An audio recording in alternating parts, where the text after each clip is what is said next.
Hola Pedro, ¿se escucha bien? Se escucha perfecto. Ya. Bueno, yo creo que hoy día cuando saquen conclusiones los estudiantes van a decir, uy, habían dos chilenas tan apasionadas de lo que hacen, orgullosas decanas y profesoras titulares y todo lo que uno quiere transmitir. Yo creo y agradezco enormemente a FEPAFEM que hayan generado este curso. Yo soy muy orgullosa alumna de la primera promoción. Ahí les muestro mi cohorte. Éramos menos los que llegamos a Mazatlán ese día a presentar los trabajos, pero con la sensación de que este es un lugar y un momento real de generosidad, porque a través de la generosidad vamos a crecer todos. Muchas veces veamos modelos en otras partes del mundo, pero nos tenemos a nosotros aquí en Latinoamérica con experiencias que son más comparables, con tipos de estudiantes y de pacientes que nos permiten transferir esas buenas prácticas. Así que de verdad, muchas gracias porque este es un ejercicio de eso. Y ahora, como me presentaron, vamos a conversar sobre esto, sobre el desafío de formar los futuros médicos del futuro. Y a propósito, le dije a la inteligencia artificial que hiciera la foto con mujeres, porque no sé cómo será ustedes, pero yo tengo un 77% de mujeres. Así que cuando hablamos del médico del futuro y le pongo estadística, van a ser muchas médicas las que van a estar atendiendo a la población hacia el futuro. Y desde esa mirada, y voy a ir retomando muchas de las ideas que Ana María ha ido comentando, nosotros tenemos la necesidad y el deber moral, como fue comentado, de hacer cambios. Desde siempre hemos estado aprendiendo con currículum que están diseñados con una parte preclínica, luego la parte clínica, y en ese sentido, esta idea disciplinar rígida no se parece en nada a cómo el ejercicio de la profesión requiere su transformación. Y desde esa mirada, creo que lo primero siempre es dar crédito a aquellas personas desde las cuales uno se ha inspirado y ha aprendido. Y yo creo que el profesor Harden hizo una de las primeras revoluciones importantes en esto. Y desde esa mirada, yo tuve el honor de conocerlo en una de las Amy y siempre le voy a dar a él el crédito de lo que voy a compartir ahora, que es el enfoque teórico vinculado a los cambios curriculares. Lo primero es tratar de entender que cuando vamos a hablar de integración, ¿qué queremos? Lo que nosotros queremos es que las cosas que los estudiantes aprendan sean contextualizadas y coherentes, ya que nosotros podamos entender que centrado en ese estudiante que yo quiero transformar para una realidad puntual, que es la de mi país o el contexto en el momento vital en que estoy formando, todo lo que yo les enseño se vaya guardando y sea significativo. Y desde esa mirada, ese es el gran objetivo. Yo necesito hacer toda la estrategia curricular que el diseño me lo permita para eso, para lograr aprendizaje profundo y conectado. Si enseñamos en base a cajitas y cada cajita no conversa con la otra, podemos poner las cajitas en distintos sentidos, pero eso no va a quedar en el aprendizaje profundo que luego se va a notar en el ser profesional. Desde esa mirada, como me mencionaba Ana María, nosotros tenemos varias formas de integrar. Una es integrar hacia horizontal, evitar las duplicaciones, evitar las discrepancias y coordinar los contenidos. Por ejemplo, pensar en unir anatomía con fisiología. Eso sería una integración horizontal y lo podemos hacer a pequeña escala o a gran escala. Y les voy a mostrar modelos después. Eso es lo que se ve y muchos de los currículum probablemente de ustedes tienen en estos ramos que son unidades, en que uno ve una unidad que está vinculando bioquímica con farmacología o está vinculando el sistema locomotor, traumatología con reumatología. Eso es horizontal. Por otro lado, tenemos elementos que son importantes de conectar desde las ciencias básicas, que obviamente tienden a estar en los primeros años de formación, con los problemas clínicos y ojalá desde lo más temprano posible. Acordarnos que las personas que eligen estudiar medicina tienen una vocación. Por lo tanto, si nosotros les mostramos precozmente el sentido de ese aprendizaje y que aprender esa química aplicada es relevante para elegir un mejor tratamiento en un caso clínico para un estudiante, obviamente eso va a ser un aprendizaje que a ellos les va a hacer esta pertinencia y este sentido. Desde esa mirada todos hemos aprendido y hoy en día no se entiende un curso de anatomía sin casos clínicos reales o sin enseñar, y ahí puedo usar ejemplos de mi de mi área el recorrido del nervio laringio recurrente, entendiendo bien qué ocurre cuando uno tiene una alteración de ese nervio o elementos de ese tipo. Así que desde esa perspectiva, hoy en día nosotros tendemos a combinar integraciones horizontales con integraciones verticales. Pero hay otros modelos más, ¿ya? El vertical, como les decía, el caso clínico es como el gran representante. ¿Qué es lo que tenemos que hacer? Nosotros tenemos que intentar reducir esta fragmentación, las cajitas, pero al mismo tiempo, y aquí ha sido mencionado por Ana María muchas veces, hay un sinfín de elementos que quisiéramos incluir en el currículum. Pero ¿qué pasa si incluimos 25 cosas extra? Terminaríamos estudiando medicina por 11 años, solo el pregrado, o por 10 años. Por lo tanto, aquí también hay que ir tomando decisiones estratégicas. Y desde esa mirada, enseñar ciencias básicas con la clínica, disciplinas con las condiciones, conocimientos junto con habilidades. Cada uno de estos mecanismos, ya sea desde lo conceptual o desde la metodología, nos permiten ir siendo más eficientes. El currículum en espiral hace justamente eso, tiende a ir utilizando una idea central e irla complejizando en el tiempo, haciéndolo progresivo. Entonces, hay una reiteración. Yo puedo usar el caso clínico cardiológico desde primer año, pero lo que yo pido en términos de profundidad en primero, en segundo, en tercero, en cuarto, en quinto es diferente. Y ahí se empieza a consolidar este aprendizaje profundo.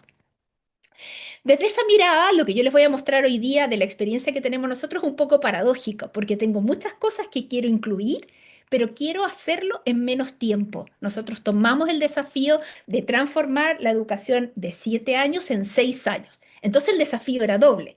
Necesitábamos mantener toda la pertinencia, pero ser más eficientes en el tiempo. Y aquí quiero usar esta frase y la voy a leer. Yo creo que es ingenuo, desproporcionado e imposible pretender enseñarlo todo. Por lo tanto, aquí hay que saber perder. ¿Ya? Si uno dijera, yo quiero hacer todo igual y el alumno que se las arregle, eso no tiene sentido porque hoy sabemos que si el alumno tiene sobrecarga académica o no nos preocupamos del bienestar, esto no va a resultar. Hay otros modelos, Ana María los mencionó, podríamos hablar toda la mañana, yo me fascina los aspectos curriculares y hacia el posgrado. En mi facultad hemos tomado el modelo CANMETS, así que también ese es un área fantástica de poder profundizar en el ritmo de cada uno de los residentes.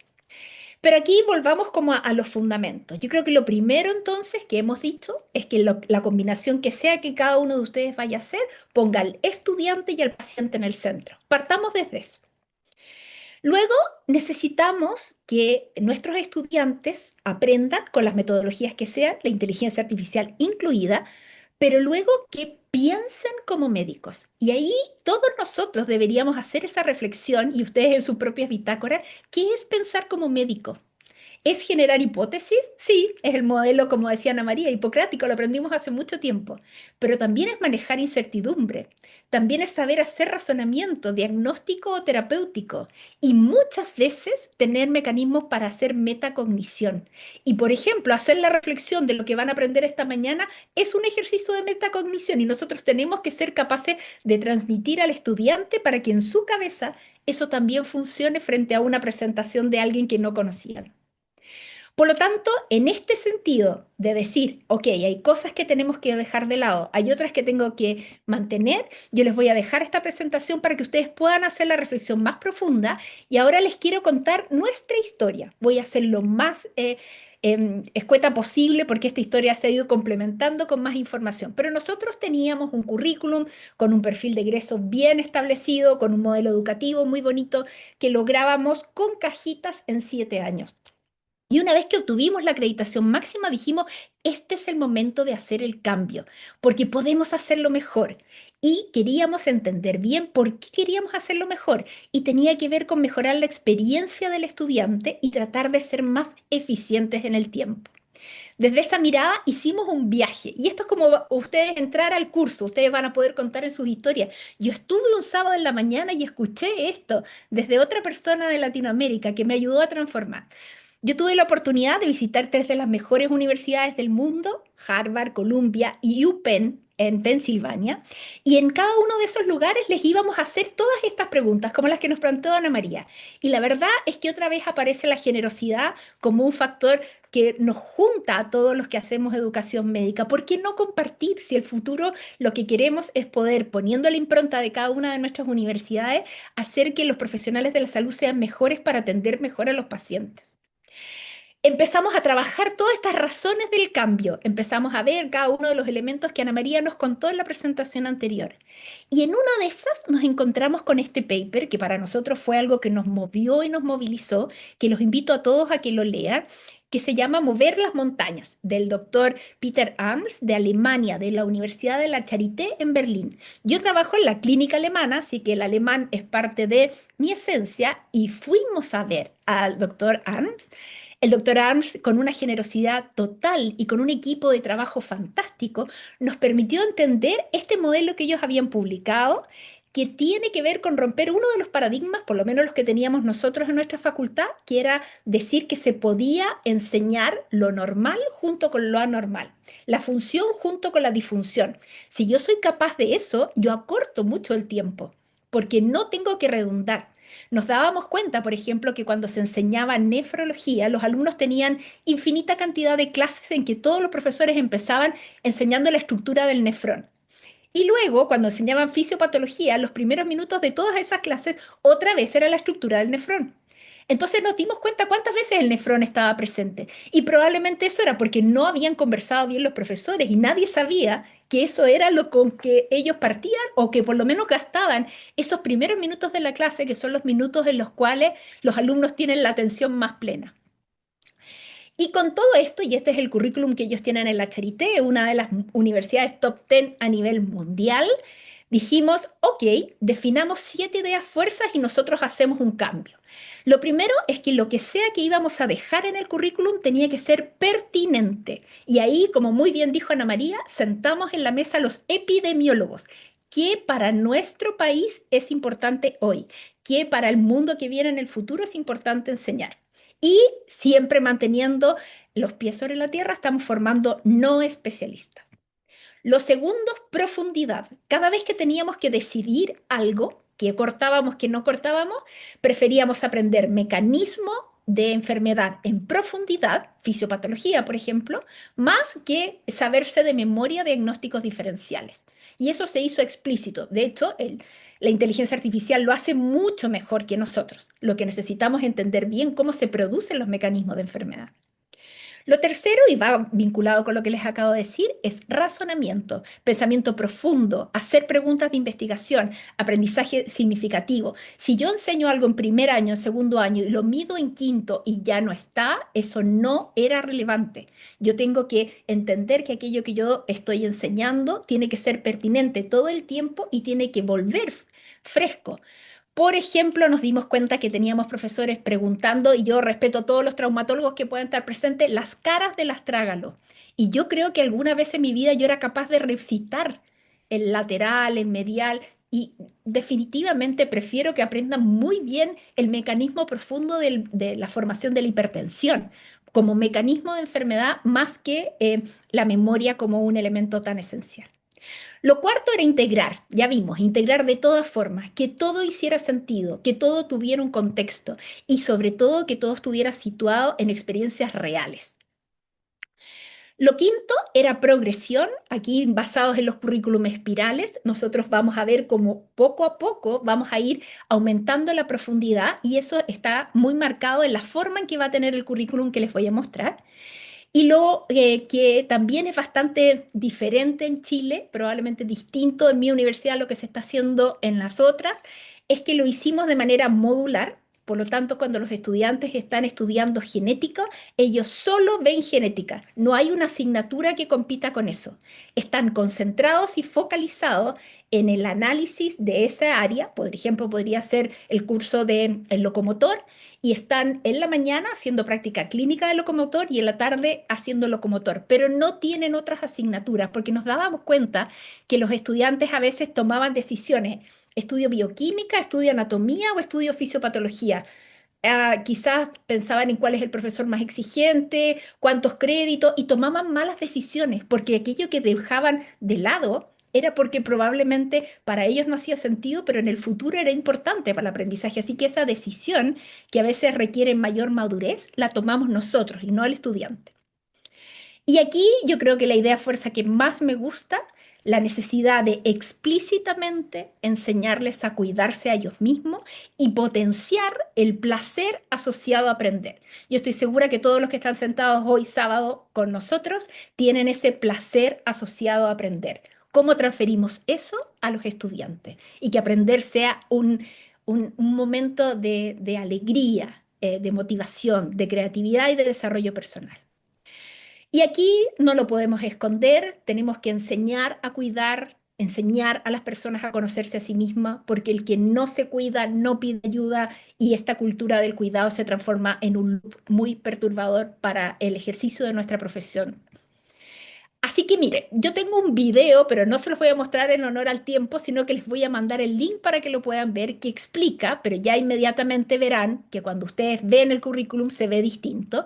Y quiero que se fijen en los anillos. Nosotros tenemos 4 anillos. El primero se llama Principios y Lenguaje. El segundo se llama Función y Disfunción, que va con promoción y prevención. El tercero, Diagnóstico y Plan Terapéutico.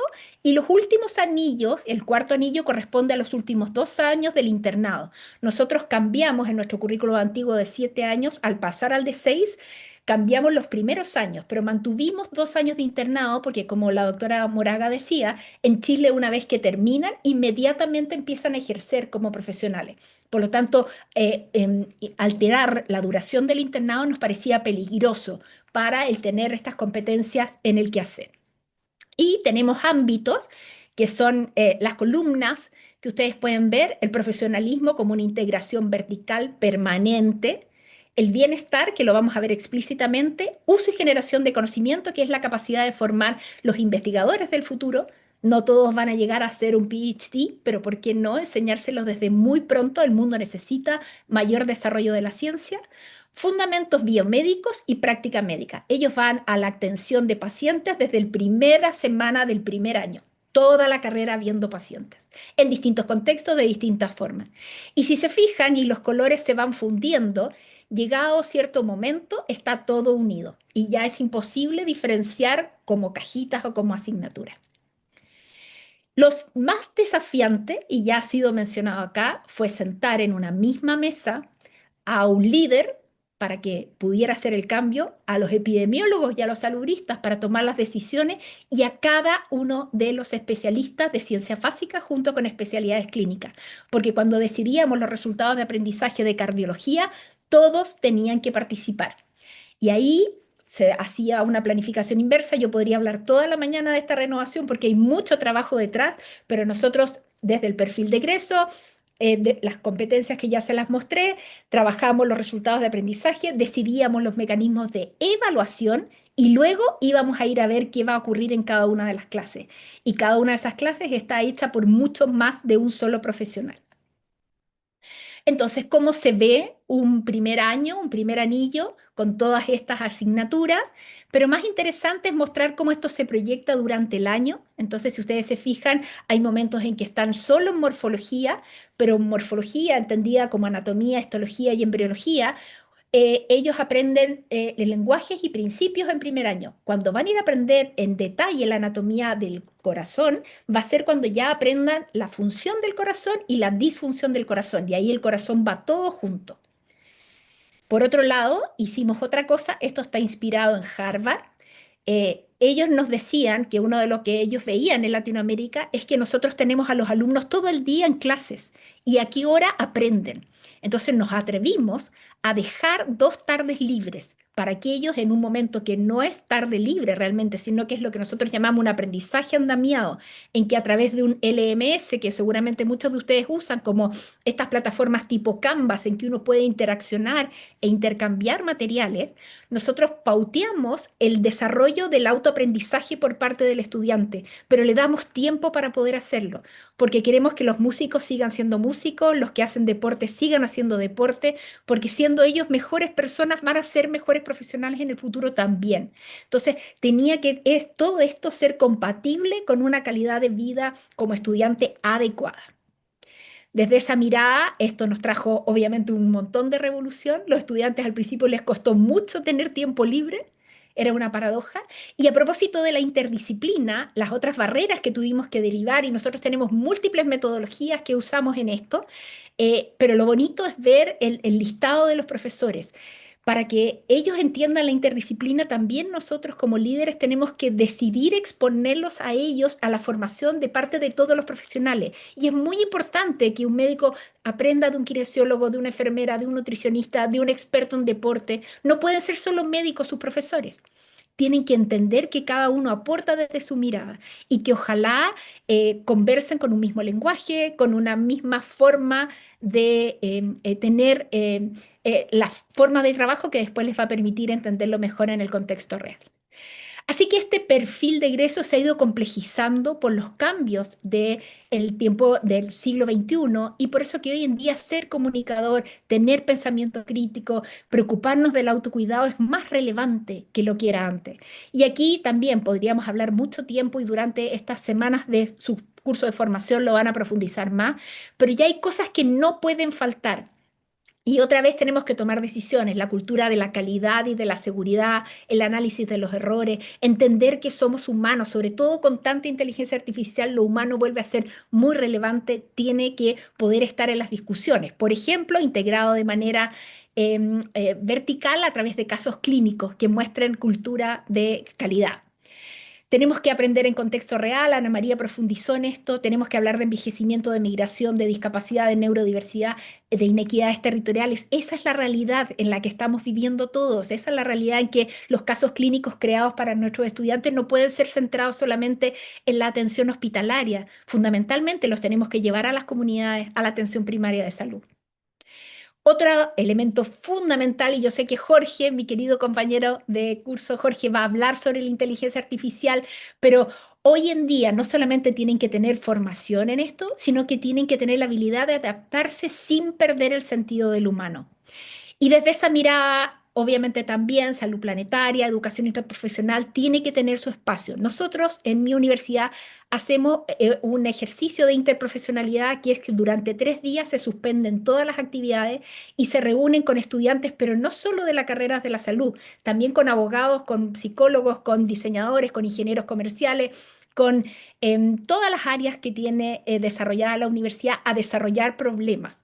Les damos desafíos, ya sea que los captamos desde las industrias o desde la comunidad, ellos tienen que trabajar y hacer un entregable. Le llamamos Semana I, es fantástico y los estudiantes se dan cuenta de que el trabajo final es mejor gracias a que había un estudiante de cine en ese equipo o que estaba la diseñadora también apoyándolos. Y ya esa tendencia del estudiante de medicina de sentirse distinto se hace equilibrada y es mucho mejor en el desarrollo final para ellos.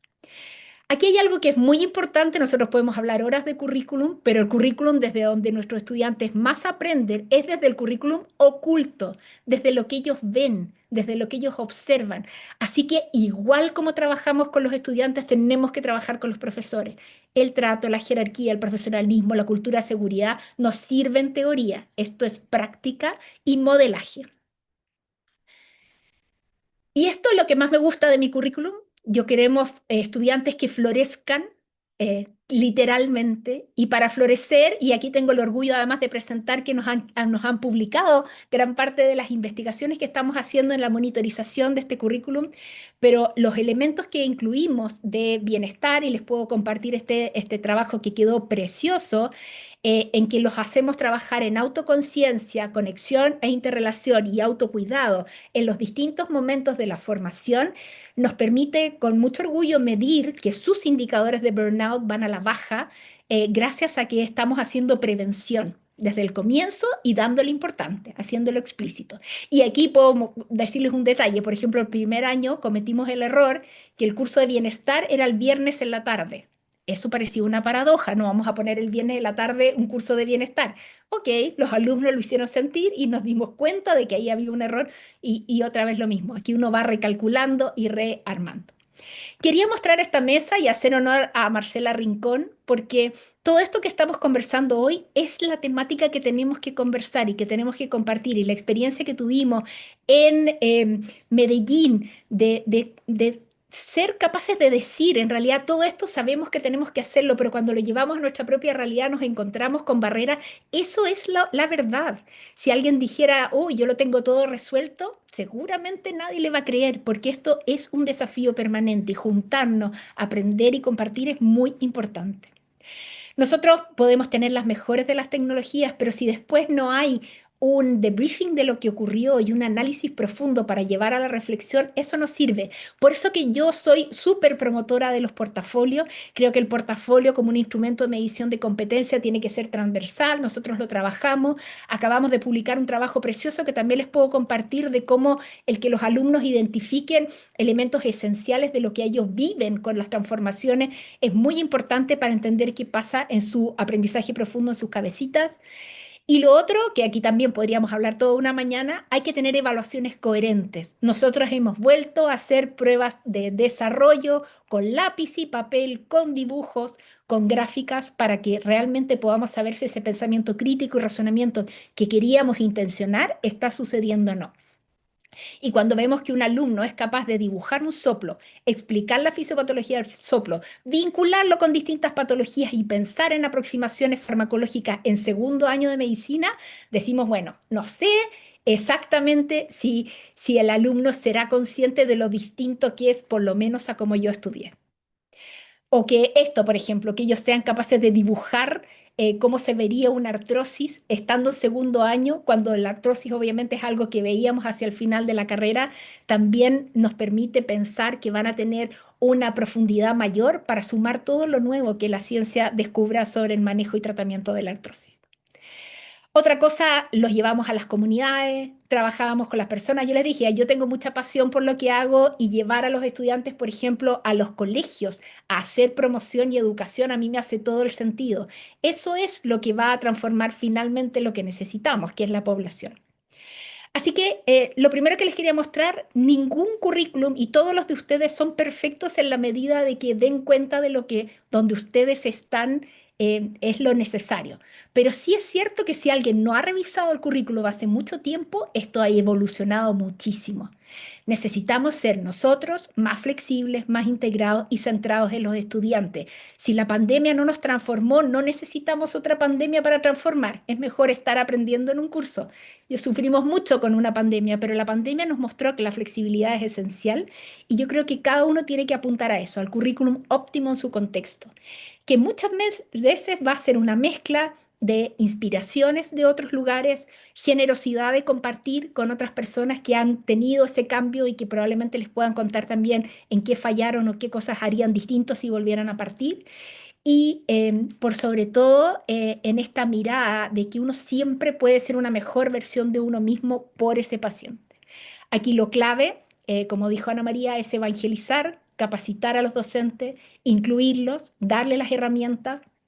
Nosotros tenemos todo tipo de materiales que también son todos gratis y disponibles en la web. Nosotros somos muy generosos en Chile en general y hoy en día tenemos por ley que formar a nuestros docentes, así que todas las universidades estamos teniendo iniciativas de formación de tutores. Eso es muy bonito. Vamos a tener muchas más personas muy bien preparadas para poder enfrentar. Y por supuesto que esto ha traído muchísimos dolores, lo puse en rojo, la resistencia al cambio es tremendo, es súper difícil ser directora de carrera, súper difícil ser decana en estos contextos. Varios próceres quieren destruir las ideas, pero cuando uno va mostrando que se puede, uno muestra los cambios y por sobre todo si vemos alumnos que están disfrutando de aprender, yo creo que esa flexibilidad reflexiva también en ellos les hace sentido. Y a veces son sus propios hijos los que les dicen, se podía aprender de otra manera. Así que yo les dije, el paper que nos movilizó a nosotros fue mover una montaña. Esa es la montaña o una de las montañas más lindas que tenemos en Chile, que también los invito a que todos la conozcan, las Torres del Paine. Y aquí invito a Latinoamérica completo a que movamos juntos las montañas, porque podemos hacer que la experiencia de aprendizaje de nuestros estudiantes sea mucho mejor. Eso, dejo de compartir para verlo y para recibir. Muchísimas gracias, Marcela. Siguiendo con la misma pauta que tuvimos con Ana María, tenemos en este momento el micrófono para un par de preguntas, no más de dos, por favor, para poder hacer una pequeña pausa saludable. Bueno, ya, no más de cuatro. Eh, Vamos a dar no más de cuatro preguntas o comentarios breves, luego la respuesta conjunta de Marcela y después haremos una pequeña pausa saludable para entrar a la segunda parte de la sesión de hoy. Empezaremos con, en el mismo orden que fueron pedidas, Jorge Sánchez. Hola, ¿qué tal? Muchas gracias por esta plática, la verdad estuvo muy, muy interesante y bueno, tenía dos preguntas, ¿no? Primero, ¿qué desafíos se encontraron ustedes con los docentes que tenían poca o nula adaptabilidad al cambio? Y ahí va también la siguiente parte de esa misma pregunta, y perdón por ser tan extenso. Ustedes como universidad, ¿cómo enfrentaron o no sé si tuvieron el miedo de perder especialistas o médicos preparados por no querer adaptar o no querer sumarse al cambio que están realizando como universidad? Y la siguiente parte que nos ha tocado ver mucho en la parte cultural, de pronto se tiene como una percepción de que el aprender medicina tiene que ser sufrido y tiene que ser desgastante y tienes que ser absorbente con el tiempo. Ustedes en su población, ¿cómo vieron la percepción de la población ante estos cambios y quizás ante la misma universidad? Muchas gracias, Jorge. Gladys. Hola, mi pregunta va enfocada también en los docentes. ¿Es necesario, por ejemplo, que el apartado de cardiología lo dé un cardiólogo? Pues básicamente estamos formando médicos generales y a mí me tocó la experiencia de que estamos en séptimo semestre y mi alumno sabe más de cardiología intervencionista que las guías de hipertensión. Entonces, mi pregunta va enfocada de, ¿necesitamos realmente especialistas y subespecialistas en las aulas de pregrado? Muchas gracias, Gladys. Andy. Buenos días a todas y todos, saludos desde México. Bueno, yo tengo un comentario y una pregunta. El primer comentario tiene que ver precisamente sobre el currículum basado en contenidos. Definitivamente, esto ha sido un legado de muchos años de formación tradicional de médicos y médicas, creo que en todas las partes del mundo. Y sin embargo, también considero que en las épocas modernas está muy arraigado en todos nosotros la idea de saber más para diagnosticar o tratar mejor. Y esto es muy difícil de enfrentar precisamente porque la construcción del currículum en la mayoría de las universidades está basado en esto, ¿no? En mayor contenido, mayor aprendizaje, mayor eficiencia en el trabajo clínico. Entonces, sí, ese es un reto enorme. Y la pregunta en relación a esto es, eh, ¿cómo evitar, cómo evitar el riesgo que tenemos de hacer sentir a nuestros profesores que ya no son útiles como especialistas? Esto me genera mucho porque habla usted de competencias que aplicamos en todos los escenarios. Tengo que diagnosticar, tengo que disminuir la incertidumbre, tengo que saber comunicarme, tengo que saber reflexionar sobre mis errores, hacer una metacognición, pero eso no necesariamente lo hace un especialista. El especialista que enseña por contenidos enseña datos muchas veces. Entonces, cuando el estudiante logre esta integración, probablemente ya no requiera tanto de ese conocimiento especializado, súper especializado. Entonces, ¿cómo hacer sentir al especialista que todavía tiene un papel fundamental en la formación de este médico, de esta médica que va a atender a una población que no requiere en todos los casos revascularización coronaria, como comentaban al inicio, ¿no? Entonces, es como que mi duda más importante. Muchísimas gracias, doctora Marcela. A usted, Andy. Rodrigo. Hola, muy buenos días a todos.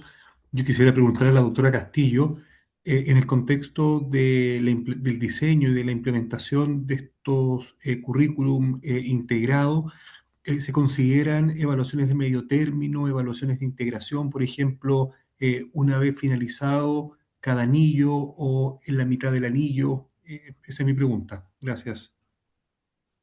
Muchas gracias a usted, Rodrigo. Y finalmente el comentario pregunta de Sandra. ¿Pasa? Sandra. Sí, doctor, muchas gracias. Brevemente, felicitar a la doctora nuevamente y consultarle acerca de la edad de inicio y si es que han considerado criterios para el perfil de ingreso. Ello como han disminuido el periodo, que me parece importante para poder optimizar el tiempo, si al salir también esto es acorde a la madurez que ellos requieren para iniciar ya egresando la labor profesional médica. Muchas gracias, doctor y doctora. A usted, Sandra. Marcela, te escuchamos. Maravillosas preguntas, me encantaría tener la respuesta perfecta para todas. Voy a dar la respuesta honesta. ¿Hemos perdido algunos especialistas en el camino? Sí. Sobre todo en ciencias básicas, costó mucho de romper este paradigma, pero por suerte, y ustedes lo van a conocer en algún momento de la formación, el doctor Durantes de Argentina, que dio una pelea un tiempo antes, me dijo, no te preocupes, después van a volver. Y justamente así ha sido, porque hay que ser coherente y consistente. Ahora, respondiendo a la otra pregunta, yo creo que el especialista tiene que aportar desde su especialidad y la mayor especialidad tiene que ver con el contacto con muchos pacientes que ha tenido en su vida, con su experiencia. Lo que hay que romper es la paradoja de que un profesor se para a transmitir conocimiento. Eso ya no, si el conocimiento está en el celular y el estudiante accede mucho más fácil que nosotros. Lo que el estudiante necesita es que le cuenten los casos, que le cuentan cómo pensó en ese caso, en qué se equivocó cuando se equivocó o que lo haga hacer en el escenario de simulación y viva esa sensación de aprender desde el error. Eso es lo que necesitamos. Entonces, frente a la otra pregunta, si tienen que ser súper especialistas o quizás más jóvenes, yo creo que tienen que ser motivados por aprender y uno tiene que entender que para ser un buen educador en salud hay que formarse en eso. No basta con ser, en mi caso, otorrinolaringóloga para hacer esto, yo he tenido que aprender mucho de educación. Y yo creo que desde esa honestidad, al principio se produce esta resistencia, pero luego se suman porque ven que es mejor y que en realidad cuando llegan con una presentación en que es solo contenido, el alumno se duerme o abre su celular para ver las redes sociales o quizás no va a clase. Entonces, ¿cómo hago que exista este engagement, que realmente estén conectados? Tiene que ver con que yo me siente y transmita mi experiencia.